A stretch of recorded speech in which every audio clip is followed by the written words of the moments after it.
ठीक है भुवन जोशी साहब, काशी मॉडल की तो हम बात करेंगे, लेकिन प्रधानमंत्री एक सांसद के तौर पर इतने बिजी होने के बाद पूरे देश की जिम्मेदारी है और पूरी बीजेपी की भी जिम्मेदारी उनके कंधों पर होती है। चुनाव तो होता ही रहता है कहीं ना कहीं, फिर भी अपने संसदीय क्षेत्र में वो पूरा वक्त देते हैं। 42वीं बार वो आ रहे हैं बनारस। क्या एक सांसद के तौर पर भी एक मॉडल, एक आदर्श पेश कर रहे हैं प्रधानमंत्री नरेंद्र मोदी? क्या विपक्ष के नेता होने के बावजूद आप इससे कबूल करेंगे?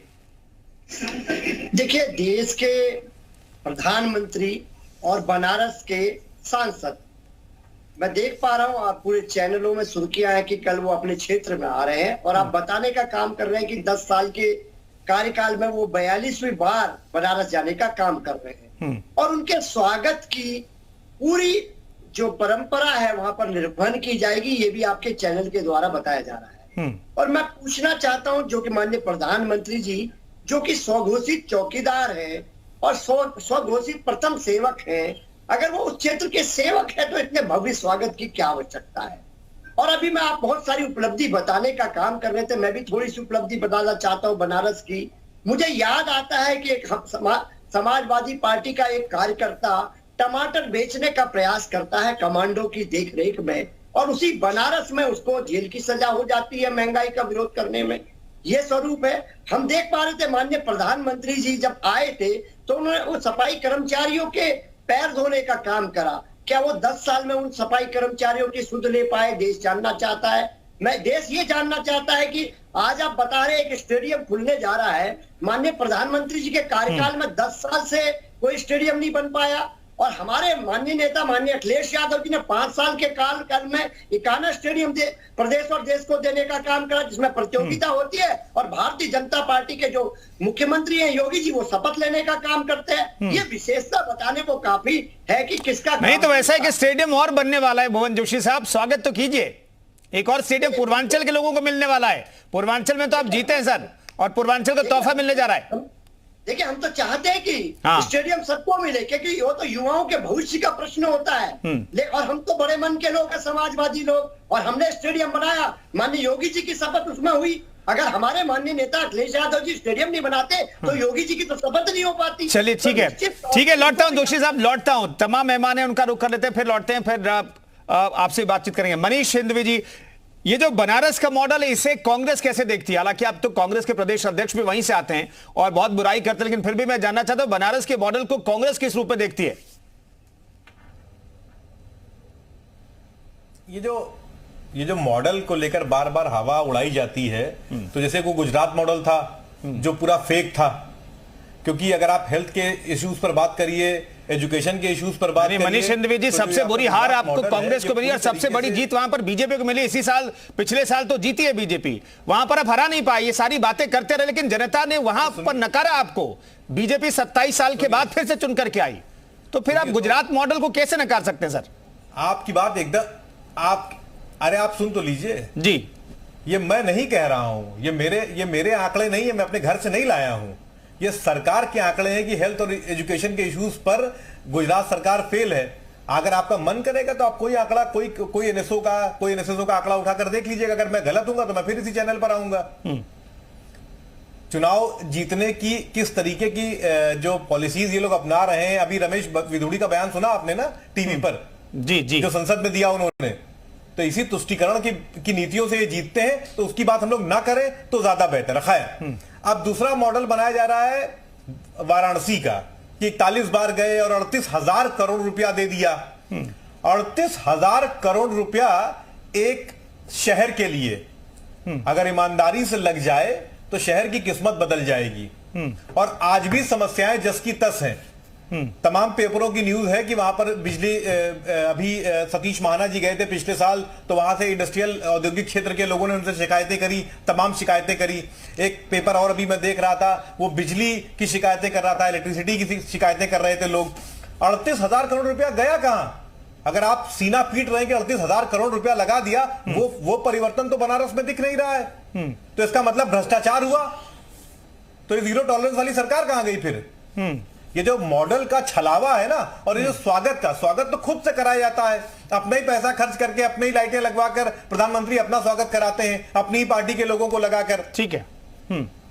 तो ये तो बड़ा दुर्भाग्यपूर्ण है ना।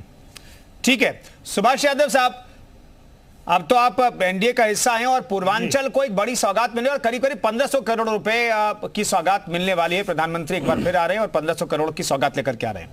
इसे किस तौर पर आप देखते हैं? और कांग्रेस की और समाजवादी पार्टी के लोग कहते हैं कि भाई बनारस का वो विकास नहीं हुआ जो दिखाया जाता है, जो बताया जाता है।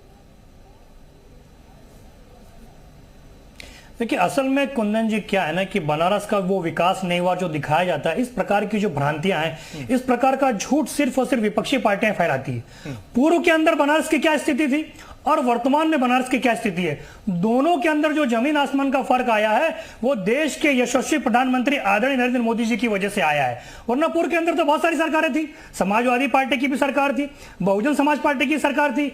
इन्होंने पूर्वांचल के विकास के लिए क्या किया, इन्होंने बनारस के विकास के लिए क्या किया? समाजवादी पार्टी पूर्वांचल के अंदर कैसे जिले जिसके अंदर 2022 के विधानसभा चुनाव के अंदर क्लीन स्वीप किया था, लेकिन समाजवादी पार्टी सत्ता में रहते हुए इन जिलों के बारे में इन्होंने क्या किया? आज उत्तर प्रदेश के पूर्वांचल के अंदर खेल प्रेमियों के लिए एक अत्यंत ही हर्ष का विषय है कि एक अंतर्राष्ट्रीय स्तर का स्टेडियम बनने जा रहा है। यहां पे हमारे समाजवादी पार्टी के प्रवक्ता ले दे के इकाना से नीचे बाहर निकलते नहीं, लखनऊ एक्सप्रेसवे से उतरते नहीं, लखनऊ की मेट्रो से नीचे बाहर जाते नहीं, मिला जुला के यही। इसके उलट आप देखिए कि एनडीए की सरकार बनने के पश्चात, आदरणीय योगी आदित्यनाथ जी के मुख्यमंत्री बनने के पश्चात न जाने कितने एक्सप्रेसवे बने, न जाने विकास की गति को कितना आयाम मिला है, नित्य नई ऊंचाइयों को हमारा प्रदेश छू रहा है। इनको ये सब चीजें नहीं दिखेगी, इनको टमाटर दिखेगा कि टमाटर क्या चल रहा है क्या नहीं चल रहा है। मतलब समाजवादी पार्टी और विपक्षियों को सिर्फ और सिर्फ विकास के अंदर भी किस प्रकार एक नुक्स निकालना है उसको भी खोजने का काम करेंगे। देश आज एक नई ऊंचाइयों को छू रहा है, पूर्वांचल विकास की नई गति को छू रहा है। पूर्वांचल से समाजवादी पार्टी के कई विधायक आते हैं, पूर्वांचल से समाजवादी पार्टी सहित बहुजन समाज पार्टी के सांसद आते हैं। इन्होंने अपने संसदीय क्षेत्र का क्या विकास किया? अगर इनसे इनका रिपोर्ट कार्ड मांग लिया जाए तो 0 बटा सन्नाटा निकलेगा। लेकिन ये समाजवादी पार्टी के लोग, ये कांग्रेस के लोग, ये बहुजन समाज पार्टी के लोग, इनको सिर्फ और सिर्फ एनडीए के सांसदों के अंदर, एनडीए की सरकार के अंदर एक खामियां दिखेगी। इनको स्वागत करना चाहिए। पूर्वांचल कितना पिछड़ा हुआ था, जबकि पूर्वांचल ही दिल्ली का रास्ता होकर गुजरता है। पूर्वांचल राजनीतिक रूप से इतना मजबूत है, लेकिन आर्थिक रूप से पूर्वांचल कितना पिछड़ा हुआ था। आज उसको अगर गति किसी ने दी है, उसको विकास की ऊंचाइयों पर किसी ने ले जाने का काम किया है तो भारतीय जनता पार्टी की सरकार ने किया है। ये तो स्वागत युक्त कदम है, इसका स्वागत करना चाहिए दलगत राजनीति से ऊपर उठकर। ठीक है विजय उपाध्याय जी, जल्दी से सर बता दीजिए कि चलिए पूर्वांचल मॉडल की तो हम बात कर लेंगे, अब ब्रेक के बाद जब आऊंगा तो विस्तार से उस पर हम बातचीत कर लेंगे। लेकिन एक सांसद के तौर पर जो प्रधानमंत्री है, जो सांसद है, अपने क्षेत्र में जाता है, 42वीं बार जा रहा है, एक सांसद के तौर पर प्रधानमंत्री नरेंद्र मोदी की जो लगन है अपने क्षेत्र के लिए, जो कोशिश है, जो प्रयास है, उसे आप किस तौर पर देखते हैं? देखिए ये बहुत अच्छा आंकड़ा है। एक मेंबर ऑफ पार्लियामेंट जो प्रधानमंत्री भी है, वो अगर अपने संसदीय क्षेत्र से कंसर्न रखते हैं, लगातार दौरे करते हैं, तो निश्चित तौर पे ये एक उदाहरण है, ये एक अच्छी बात है, इसका स्वागत होना चाहिए। अब ठीक है, लोगों के अपने अपने तरीके हैं देखने के, लेकिन जो वाराणसी है उसमें बहुत बदलाव आया है, इसमें दो राय नहीं है। खास तौर पे अभी जीएसटी के आंकड़े आए थे, जीएसटी कलेक्शन का, तो 2021 से और 2023 में करीब 600 करोड़ रुपए का इजाफा हुआ है वहाँ पे। तो जाहिर है ये टूरिज्म की वजह से हुआ, और जो लोकल वहाँ के हस्तशिल्प और दूसरे जो उत्पाद हैं, वहाँ की साड़ी है, इन सारी चीज़ों से ही संभव हो पाया। क्योंकि 2 साल में 600 करोड़ रुपए अगर जंप कर रहा है जीएसटी कलेक्शन, तो निश्चित तौर पे ये बताता है कि वहाँ पर प्रॉस्पेरिटी बढ़ रही है। अभी हम लोग भी जब स्टोरी के लिए बात करते हैं तो वाराणसी में होटल के मालिक खुश रहते हैं, कहते हैं हमारे पास 4 महीने 3 महीने की एडवांस बुकिंग रहती है।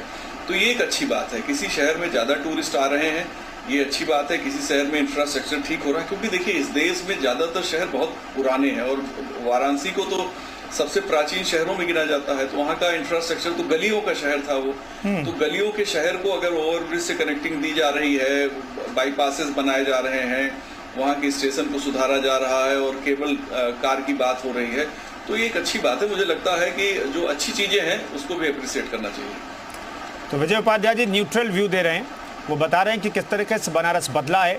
600 करोड़ का जीएसटी कलेक्शन अगर बढ़ गया पिछले 2 साल में तो आप समझ सकते हैं वहां पर कारोबार कितना बढ़ा है।